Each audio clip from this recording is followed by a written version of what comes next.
Matthew 12. At that time Jesus went through the grain fields on a Sabbath. His disciples were hungry, and they began to pick heads of wheat and eat them. But when the Pharisees saw this, they said to him, "Look, your disciples are doing what is against the law to do on the Sabbath." He said to them, "Haven't you read what David did when he and his companions were hungry? How he entered the house of God, and they ate the sacred bread, which was against the law for him or his companions to eat, but only for the priests? Or have you not read in the law that the priests in the temple desecrate the Sabbath and yet are not guilty? I tell you that something greater than the temple is here. If you had known what this means, 'I want mercy and not sacrifice,' you would not have condemned the innocent. For the Son of Man is Lord of the Sabbath." Then Jesus left that place and entered their synagogue. A man was there who had a withered hand, and they asked Jesus, "Is it lawful to heal on the Sabbath?" So that they could accuse him. He said to them, "Would not any one of you, if he had one sheep that fell into a pit on the Sabbath, take hold of it and lift it out?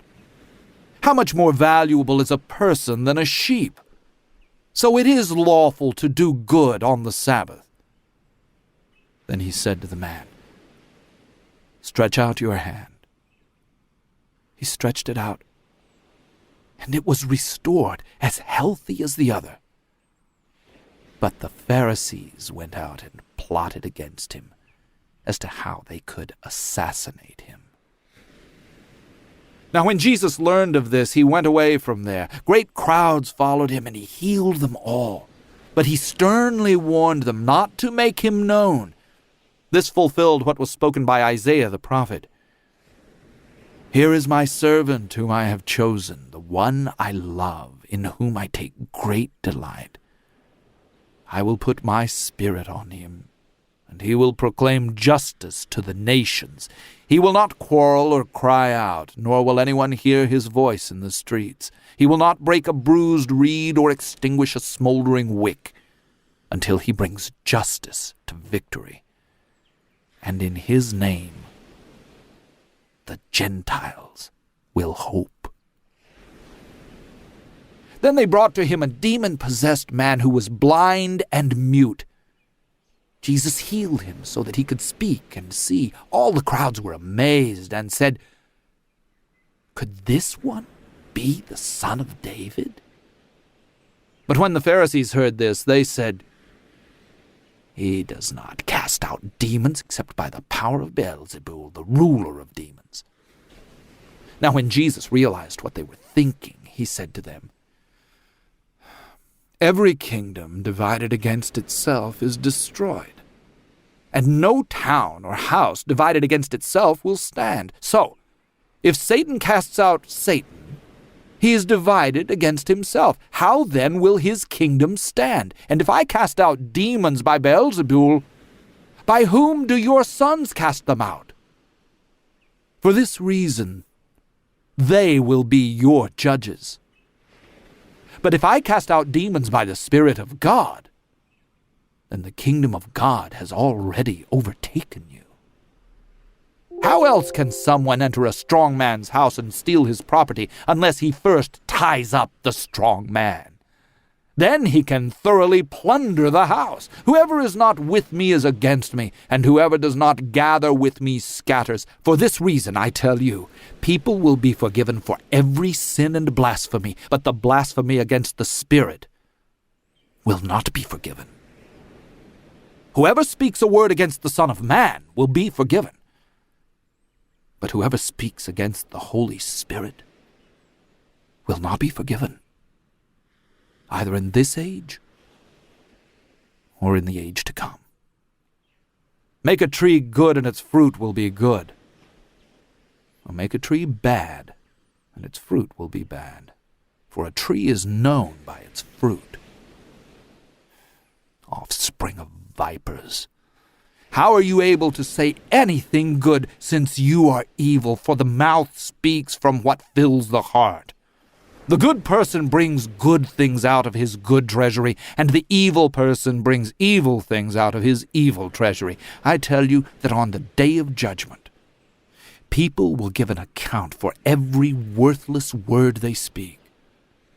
For by your words you will be justified, and by your words you will be condemned. Then some of the experts in the law, along with some Pharisees, answered him, "Teacher, we want to see a sign from you." But he answered them, "An evil and adulterous generation asks for a sign, but no sign will be given to it except the sign of the prophet Jonah.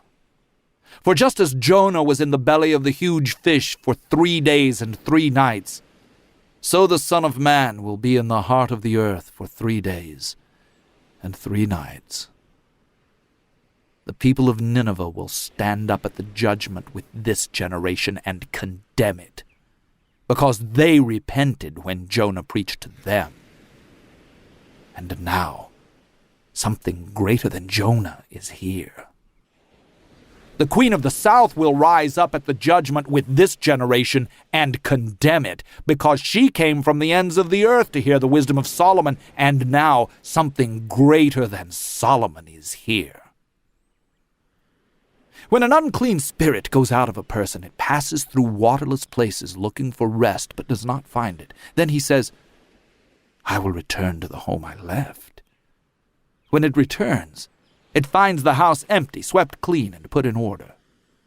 Then it goes and brings with it 7 other spirits more evil than itself, and they go in and live there, so the last state of that person is worse than the first. It will be that way for this evil generation as well." While Jesus was still speaking to the crowds, his mother and brothers came and stood outside, asking to speak to him. Someone told him, "Look, your mother and brothers are standing outside wanting to speak to you." To the one who had said this, Jesus replied, "Who is my mother and who are my brothers?" And pointing toward his disciples, he said, "Here are my mother and my brothers. For whoever does the will of my Father in heaven is my brother and sister and mother."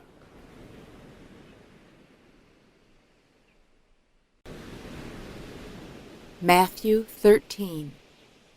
On that day, after Jesus went out of the house, he sat by the lake, and such a large crowd gathered around him that he got into a boat to sit while the whole crowd stood on the shore. He told them many things in parables, saying, "Listen, a sower went out to sow. And as he sowed, some seeds fell along the path, and the birds came and devoured them. Other seeds fell on rocky ground, where they did not have much soil. They sprang up quickly because the soil was not deep. But when the sun came up, they were scorched, and because they did not have sufficient root, they withered.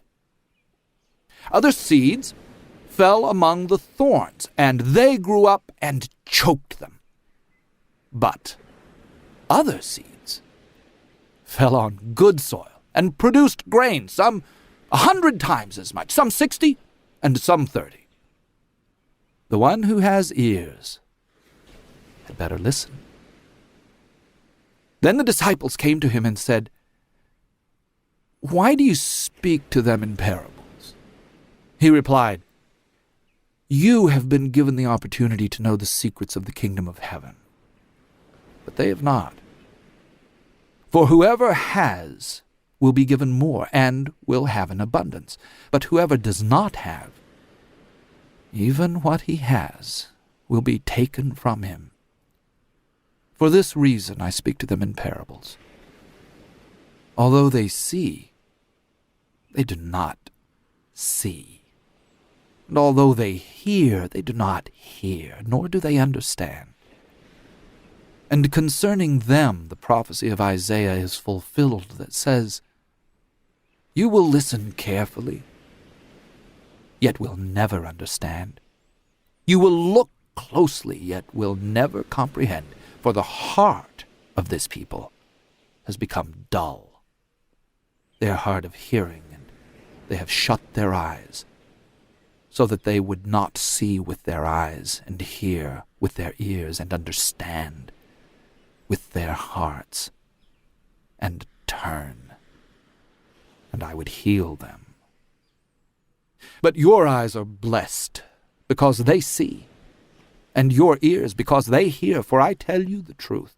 Many prophets and righteous people longed to see what you see, but did not see it, and to hear what you hear, but did not hear it. So listen to the parable of the sower. When anyone hears the word about the kingdom and does not understand it, the evil one comes and snatches what was sown in his heart. This is the seed sown along the path. The seed sown on rocky ground is the person who hears the word and immediately receives it with joy, but he has no root in himself and does not endure. When trouble or persecution comes because of the word, immediately he falls away. The seed sown among thorns is the person who hears the word, but worldly concerns and the seductiveness of wealth choke the word, so it produces nothing. But as for the seed sown on good soil, this is the person who hears the word and understands. He bears fruit, yielding 160 or 30 times what was sown. He presented them with another parable. The kingdom of heaven is like a person who sowed good seed in his field. But while everyone was sleeping, an enemy came and sowed weeds among the wheat and went away. When the plants sprouted and bore grain, then the weeds also appeared. So the slaves of the owner came and said to him, "Sir, didn't you sow good seed in your field? Then where did the weeds come from?" He said, "An enemy has done this." So the slaves replied, "Do you want us to go and gather them?" But he said, "No, since in gathering the weeds you may uproot the wheat with them. Let them both grow together until the harvest. At harvest time I will tell the reapers, 'First collect the weeds and tie them in bundles to be burned, but then gather the wheat into my barn.'" He gave them another parable. "The kingdom of heaven is like a mustard seed that a man took and sowed in his field. It is the smallest of all seeds, but when it has grown, it is the greatest garden plant and becomes a tree, so that the wild birds come and nest in its branches." He told them another parable. "The kingdom of heaven is like yeast that a woman took and mixed with 3 measures of flour until all the dough had risen." Jesus spoke all these things in parables to the crowds. He did not speak to them without a parable. This fulfilled what was spoken by the prophet. "I will open my mouth in parables. I will announce what has been hidden from the foundation of the world." Then he left the crowds and went into the house, and his disciples came to him, saying, "Explain to us the parable of the weeds in the field." He answered, "The one who sowed the good seed is the Son of Man. The field is the world, and the good seed are the people of the kingdom. The weeds are the people of the evil one, and the enemy who sows them is the devil. The harvest is the end of the age, and the reapers are angels. As the weeds are collected and burned with fire, so it will be at the end of the age. The Son of Man will send his angels, and they will gather from his kingdom everything that causes sin, as well as all lawbreakers. They will throw them into the fiery furnace, where there will be weeping and gnashing of teeth. Then the righteous will shine like the sun in the kingdom of their Father. The one who has ears had better listen. The kingdom of heaven is like a treasure hidden in a field that a person found and hid. Then because of joy he went and sold all that he had and bought that field. Again, the kingdom of heaven is like a merchant searching for fine pearls. When he found a pearl of great value, he went out and sold everything he had and bought it. Again, the kingdom of heaven is like a net that was cast into the sea that caught all kinds of fish. When it was full, they pulled it ashore, sat down, and put the good fish into containers and threw the bad away. It will be this way at the end of the age. Angels will come and separate the evil from the righteous and throw them into the fiery furnace, where there will be weeping and gnashing of teeth. Have you understood all these things? They replied, Yes. Then he said to them, Therefore every expert in the law who has been trained for the kingdom of heaven is like the owner of a house who brings out of his treasure what is new and old. Now when Jesus finished these parables, he moved on from there. Then he came to his hometown and began to teach the people in their synagogue. They were astonished and said, Where did this man get such wisdom and miraculous powers? Isn't this the carpenter's son? Isn't his mother named Mary? And aren't his brothers James, Joseph, Simon, and Judas? And aren't all his sisters here with us? Where did he get all this? And so they took offense at him. But Jesus said to them, A prophet is not without honor except in his hometown and in his own house.